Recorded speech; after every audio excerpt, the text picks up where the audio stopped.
Y seguimos nuestras conversaciones en este día. Estamos a 30 de octubre y mañana es el Día de las Iglesias Evangélicas y por eso queremos conversar con una persona que es de la Iglesia Vida Nueva, Varinia Salas.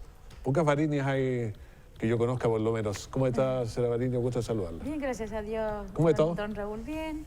Qué bueno. Bueno, mañana usted pertenece a la Iglesia Evangélica. ¿Cuántos años pertenece a la Iglesia Evangélica? Bueno, desde la cuna, porque mi padre era cristiano. Ya, gracias a Dios. Hace años que persevero en la misericordia de nuestro Dios. Claro, entonces, lo que quiero conversar con usted un poco por el Día de las Iglesias Evangélicas. A veces entrevistamos pastores, hemos entrevistado mucha gente, pero personas que van a las iglesias nos gustaría saber, conocer un poco más el pensamiento.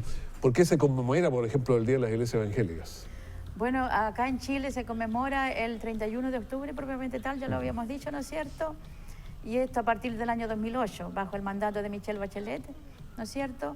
Se le dio este espacio al pueblo de Chile, para conmemorar ese día, porque no teníamos nosotros un día para conmemorar el pueblo de Dios, ¿no es cierto?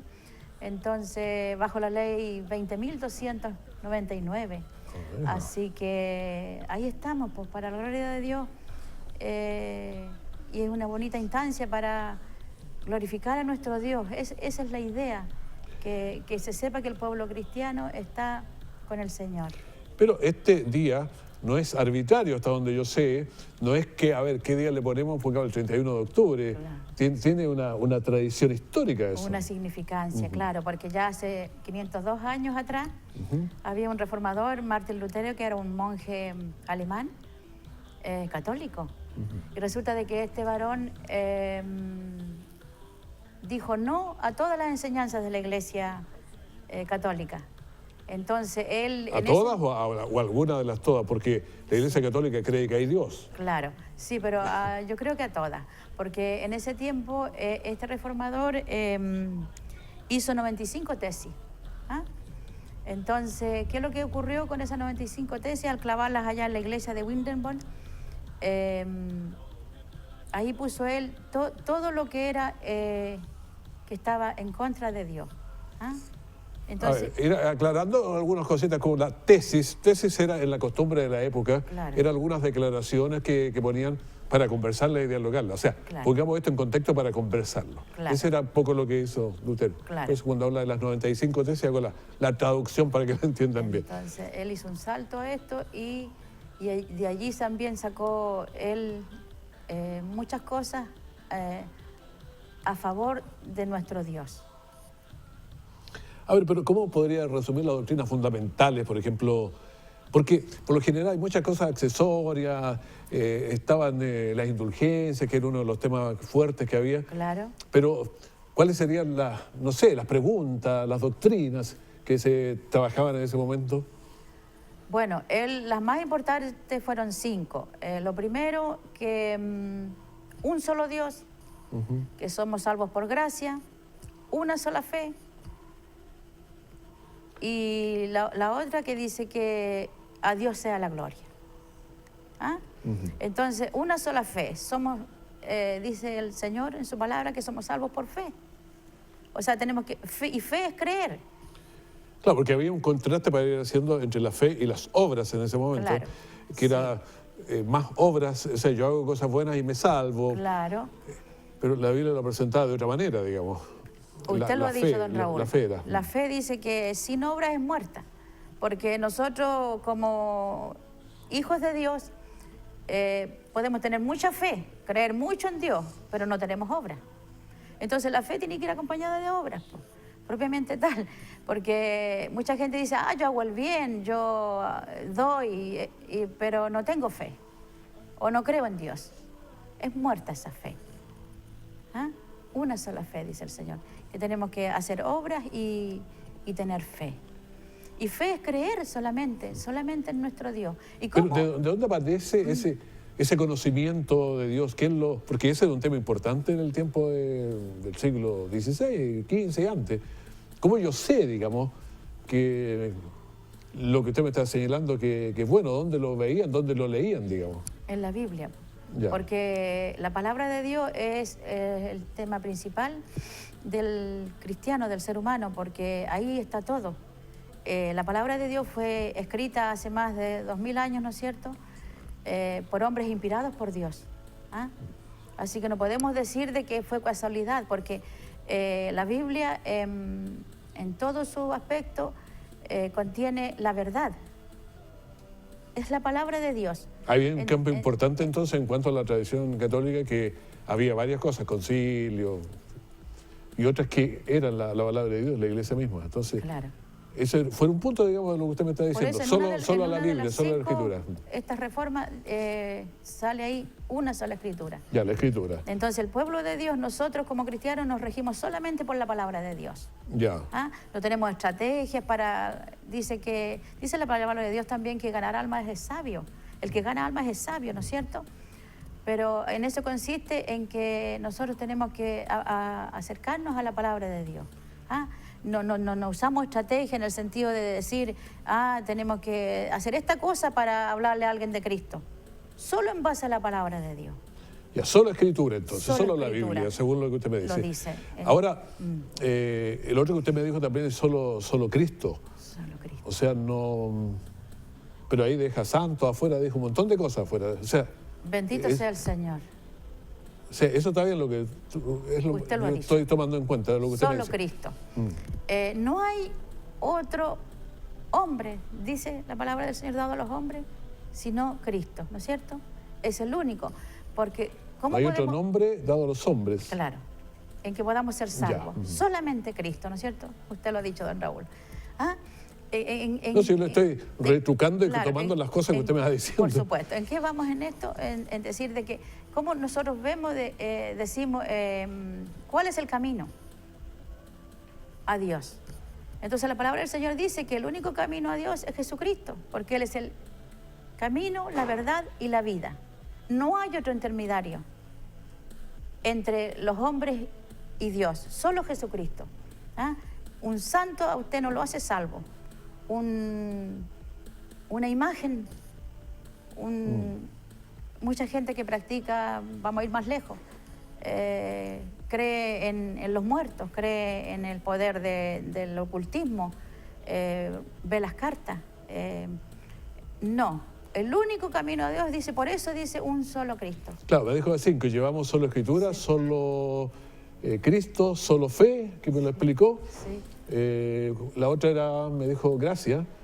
Solo gracia. ¿Qué es solo gracia? Gracias. El Señor en su palabra dice que solo somos salvos por gracia. ¿Ah? Una gracia inmerecida. ¿Ah? Una gracia inmerecida. Inmerecida. Salvos por gracia.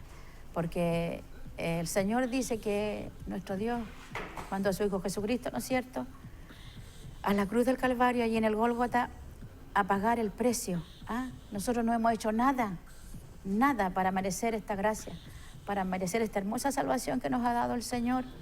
O sea, es gratuita. Gratuita, usted lo ha dicho. Dice, gracias, solo por gracia. Él pagó el precio allí. Nadie más lo ha hecho a través de todo el mundo. ¿Dónde, cuándo pagó el precio? En la cruz del Calvario. En la cruz. Bendito sea el Señor. Por eso nosotros le honramos, le bendecimos, porque no hemos hecho nada. Somos inmerecedores, pero Él tanto nos ama y tanto nos amó, de que nos ha dado a su Hijo unigénito para que todo aquel que en Él cree, dice el Señor, sea salvo. Entonces, esta salvación, nosotros hoy en día hablamos de salvación, porque mucha gente habla de qué voy a hacer el día de mañana, dónde voy a ir, cuáles van a ser mis proyectos. Ya mucha gente ya tiene, yo creo, pagado sus vacaciones, ¿no es cierto? Pero quien tiene la última palabra es nuestro Dios. ¿Ah? Si lo recuerdo bien, lo que era haciendo ejercicio de memoria aquí, llevamos 4. Tenemos solo Escrituras, solo Cristo, solo fe, solo gracia, y me dijo una más. Nos faltaría, a Dios sea la gloria. A Dios, o sea, solo la gloria a Dios, siguiendo la lógica del Bendito sol. sea el Señor, solo la gloria a Dios. ¿A quién más podríamos darle la gloria? Si Él nos creó, dice que antes del vientre de vuestra madre, Él ya tenía planificado que usted iba a ser don Raúl, que yo iba a ser Varinia. Bendito sea el Señor, y que todo el que está escuchando y todo ser humano, ya Él ya sabía. Dice el Señor que somos únicos e irrepetibles. Bendito sea el Señor, a Él sea la gloria. Dice el Señor que toda gloria, toda honra, toda alabanza, toda adoración sea para nuestro Dios. O sea, Dios sabía antes. De antemano. O sea, todo. Tenía todo planificado, dice el Señor. El Señor no juega los dados, no juega las cartas. Dijo Einstein esa frase. Bendito sea el Señor, ¿ah? Einstein esa frase. Pero Él tiene todo bajo control, todo Dios no juega los planificado. dados. O sea, es precioso saber cómo el Señor hace de nosotros. Es precioso saber de que Él nos creó únicos e irrepetibles, como lo decía, y que somos salvos solo por gracia. Nuestro Dios es grande, magnífico. ¿Cómo no honrarle, cómo no bendecirle si nos ha creado, nos ha salvado, nos ha dado vida y vida eterna? Bendito sea el Señor. Bueno, estamos conversando con Varinia Salas de la Iglesia Vida Nueva y explicábamos al comienzo que es una persona que va a la iglesia, porque siempre entrevistamos pastores, obispos, teólogos. Entonces, claro, pero yo quería saber un poco qué es lo que sabe la gente que va a la iglesia normalmente, Claro. cuál es el aprendizaje, porque es lo que la idea es que aprenda la gente que le están enseñando cosas, digamos. Claro, bendito sea el Señor. Y- Aquí yo creo que hoy día, mañana celebramos, ¿no es cierto?, para la misericordia del Señor, el Día del Pueblo de Dios, pero aquí caen los letreros. Dice el Señor que unánime, ahora ya somos todos, deberíamos ser todos ¿Qué uno. significa caer los letreros? Claro, porque hay diferentes clases de iglesias, ¿no es cierto? Está la luterana, bautista, presbiteriana, la metodista pentecostal, pero acá hoy día 31, mañana, si el Señor lo permite, somos todos uno. ¿Ah?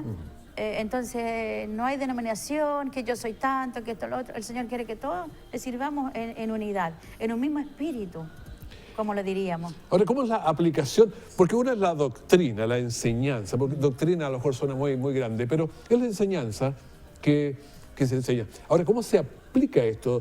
Porque pasa por todas las miserias humanas, ya nos vemos ya, o sea, Claro. nos cuesta, nos dice una cosa, entendemos una, lo comprendemos un poco, pero nos vamos por el ladito. ¿Cómo aplicamos toda esta doctrina de la gracia, en fin, de la fe? Hay que Claro. hacer cosas porque uno no puede. Lo primero sería cómo es salvada una persona. ¿Ah? Ya, ¿cómo se salva? ¿Cómo se salva? Solamente por intermedio de Cristo, porque Él es nuestra salvación, ¿no es cierto? Me explicaba que Cristo murió en la cruz. Claro. Solamente somos redimidos, dice, por la sangre de Jesucristo, porque sin derramamiento de sangre, dice la palabra del Señor, no hay perdón de pecado. Entonces, solo por Cristo somos salvos. No hay otra explicación. No me salva mi persona que ya se fue, que falleció. A mí no me salva una imagen. A mí no me salva otra persona, un hijo. Solo Dios es el único que tiene esa autoridad de darnos salvación. Y costó un precio. Y muerte de cruz, dice la palabra del Señor. Ustedes vuelven mucho siempre a la Biblia como el eje central, digamos. Como el eje central. ¿La leen con qué frecuencia? Todos los días, a misericordia del Señor, leo la palabra de Dios y la aplico en mi trabajo. Donde quiera que yo voy, le hablo a la gente de la palabra del Señor y de Dios. ¿En qué trabaja usted? Yo trabajo en el Liceo Politécnico. ¿Qué hace? A misericordia del Señor, yo estudié allí hace ya varios añitos. Yo salí en la promoción del 84. Y allí tengo el kiosco de comida saludable, donde atiendo a los profesores y a los niños. Kiosco de comida saludable. Gracias a Dios. Ya. Ese trabajo, valga la redundancia, me lo dio el Señor porque yo siempre pasaba por mi poli y decía yo, antes de trabajar en esto, porque llevo 8 años ahí y en el rubro 30 años, entonces yo decía, un día yo trabajo aquí en mi poli. Señor, un día póneme aquí tú. Le pedía yo al Señor, mire. Ah, ya, con así que un lindo oración. testimonio que yo tengo para yo ¿Y conseguir. dónde está? ¿Hay uno afuera o adentro? ¿Dónde está? No. Adentro. Adentro del Adentro, yo Politécnico, estoy ya. adentro. Afuera hay otros negocios también que venden comidita, pero yo estoy adentro. ¿Y Así qué que, vende entre las cosas saludables ahí? bueno, Manzana, ahora hay que pera, vender, huevo. claro, sí, huevo cocido, hay que vender fruta, cosas sin sello, pan saludable, pan de miga que hay que vender y esas cosas. Sí, Ahora, a ver, casi todo lo que uno hace tiene un propósito. claro. ¿Para qué lo hacemos? Ahora, el pueblo evangélico que mañana tiene un año más, 502 desde, si cuenta ya desde el Bendito Lutero, pero sea si tira Dios. más atrás, Sí. es más que eso. ¿Cuál sería la misión? ¿Para qué está aquí en esta tierra? Digamos, ¿para qué uno se levanta en la mañana? Ay, bendito sea el Señor. Ya lo dijo Dios en la palabra, don Raúl. ¿Qué dijo? en la gran comisión dijo él de que había que ir, dice. Por tanto, id, dice el Señor, y hacer discípulos a todas las naciones, dice el Señor, bautizándolos en el nombre del Padre, del Hijo y del Espíritu Santo. Y aquí yo estoy con vosotros, dice el Señor, hasta los últimos confines del mundo. O sea, cuando dice ir y predicar a todas las naciones, hasta lo último, porque nosotros estamos acá en el fin del mundo, pues ya casi con poco más nos caemos al mar. Usted lo ha dicho, don Raúl, fíjese de que ya, para que sea ya esto fidedigno, estamos ya casi en el confín del mundo, como le dice usted, y quedan como 8 o 9 años para que se predique la palabra de Dios a toda la tierra. Entonces estamos a las puertas de Cristo. ¿Ah? Estamos ya esperando su venida, porque el Señor viene pronto. Ya el tiempo se acerca, dice el Señor. Esa es una promesa grande que tiene el Señor. Y otra promesa grande que hay para Chile, que dice que Chile va a ser ganado para Cristo. ¿Quién dijo eso? Bendito sea el Señor. No lo sé quién lo dijo, pero hay una promesa por ahí. Pero para eso estamos nosotros, para que Chile entienda y el mundo, las naciones, que hay un Dios todopoderoso que salva, que rescata, que liberta. ¿Ustedes oran, por ejemplo, todos estos problemas que nos están pasando en Chile para que nos entendamos y lleguemos a soluciones? Me creerá que de rodillas y en súplica. Claro, porque a veces uno quiere esta cosa de esta manera, pero a lo mejor hay otra forma de hacerlo que no la tenemos clara. A lo mejor desde arriba nos llega la iluminación y va a decir, a ver, esto lo van a hacer así, claro, pero que sea bien hecho, porque si lo hacemos mala, seguimos en un problema. Por supuesto, don Raúl, dice el Señor, clama a mí y yo te responderé, dice el Señor. Y te mostraré grandes cosas y ocultas que tú no conoces, nos dice el Señor. Entonces estamos en un clamor, en oración, en ayuno, en postración ante nuestro Padre, porque estos días atrás yo me postré a mi Padre a orar por mi Chile, porque hay que orar por la nación, hay que orar por las autoridades, orar por la hermandad, orar por el necesitado, y etcétera. Hay mucho por qué orar. Bueno, conversación con Marinia Salas, decíamos que es miembro de la Iglesia de Vida Cristiana, una persona que va a la iglesia, digamos. Claro, como cualquier persona. Y por eso es que es bueno saber qué es lo que, bueno, nos ha dado un poco la visión de lo que piensa con las iglesias protestantes o evangélicas, reformadas, hay un montón de nombres que es más o menos para las mismas personas. Le agradezco, Marinia, que haya estado con nosotros. Gracias, don Raúl. Y que le sigan yendo bien. Así que mañana tengan un buen día.